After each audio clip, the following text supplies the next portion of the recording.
২৯ March জনপ্রিয় cricket তারকা Tamim Iqbal heart attack করেন। সাভারের Sheikh Fazilatunnesa Mujib memorial KPJ specialized হাসপাতালে তামিমের হার্টে একটি রিং পরানো হয়। তবে তামিমের যখন হার্ট অ্যাটাক হয় সঙ্গে সঙ্গে তাকে CPR দেওয়া হয়েছিল, আর তাতেই নাকি চিকিৎসকরা সময় পেয়েছিলেন চিকিৎসা দিতে। শুধু তামিমই নয়, যে কোনো মানুষেরই বাড়িতে, কর্মক্ষেত্রে, হাসপাতালে, রাস্তাঘাটে চলার পথে আপাত দৃষ্টি সম্পূর্ণ সুস্থ মানুষের যে কোনো সময় কার্ডিয়াক অ্যারেস্ট হতে পারে। হঠাৎ এরকম অসুস্থ হয়ে পড়ার সময় থেকে হাসপাতালে নিয়ে যাওয়ার সময় পর্যন্ত এই সংকটাপন্ন সময়টায় কারোর জীবন বাঁচানোর জন্য CPR খুবই গুরুত্বপূর্ণ।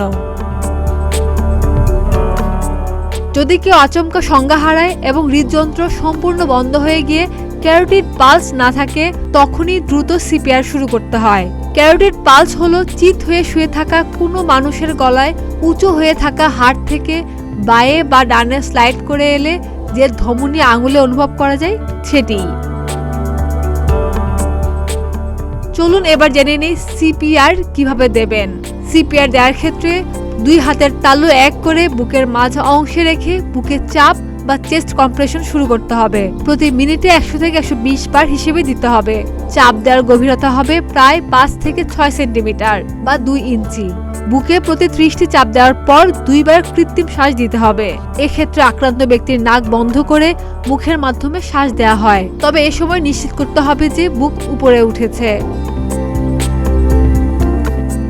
শিশুদের ক্ষেত্রে 15:2 পদ্ধতি মানতে হবে। একেবারে ছোট শিশুর বুকে চাপ দেওয়ার সময় এবং মুখ নাক ঢেকে শ্বাস দেওয়া হয়। 2 মিনিট পর পর ক্যারোটিড পালস চেক করতে হবে। যতক্ষণ পর্যন্ত ব্যক্তির স্বতঃস্ফূর্ত সঞ্চালন ফিরে না আসে, অর্থাৎ ক্যারোটিড পালস সচল না হয় বা চিকিৎসক এসে মৃত ঘোষণা না করেন, ততক্ষণ পর্যন্ত CPR চালিয়ে যেতে হবে।